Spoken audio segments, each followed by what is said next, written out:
Skylight Freerange could easily win the worst looking PS4 game of all time.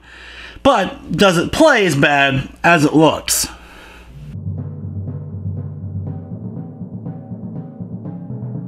Skylight Freerange is an action RPG similar to Mass Effect, where it's more turn-based when it comes to the hand-to-hand and gun combat.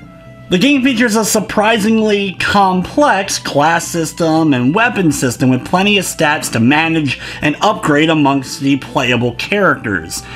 The game's story tries its best to pull you in. It's set in the 2040s after a catastrophic event in Canada, and you play as a group that has to interact with these different tribe and gang-like groups that have now splintered across the land.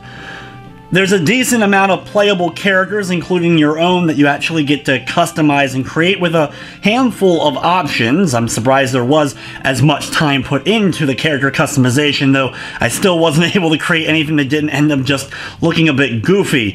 However, the game's dialogue between the characters comes off more like a 5th grader that just learned how to curse.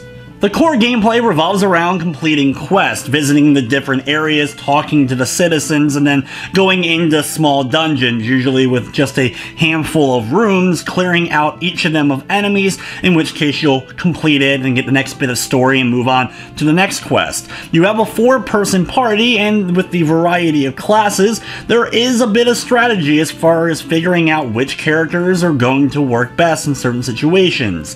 You have certain enemies that are weaker against certain types of firearms, so you have to make sure that you're prepared for the situations. Running into the very first dungeon, I got my butt handed to me, but slowly started to figure out through the mechanics what I need to do in order to improve. You do level up and then can place stat points into a variety of categories, including each of the different weapon types, and also increasing stats for each character like health, offense, and defense. The game's combat is clunky at best. You basically have a meter that fills up, in which case you're able to unleash an attack on your enemy, and you go back and forth until you or the enemy is defeated. Unfortunately, you can't run away from battle, so if the going gets tough, you just have to either defeat the enemies or end up game overing and going back to the last autosave spot.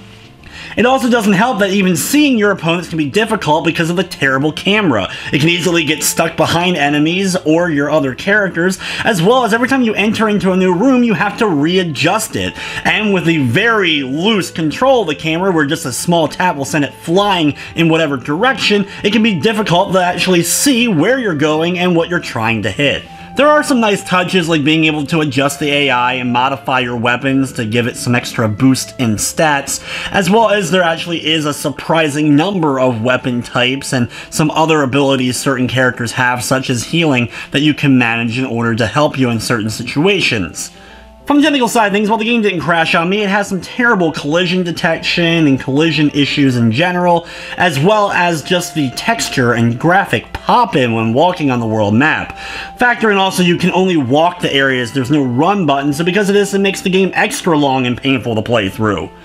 Skylight Freerange is available now on the PlayStation 4 and Vita for $9.99. It is a cross-buy, so if you buy it on one, you do get it for the other, and it does have a full trophy list and platinum.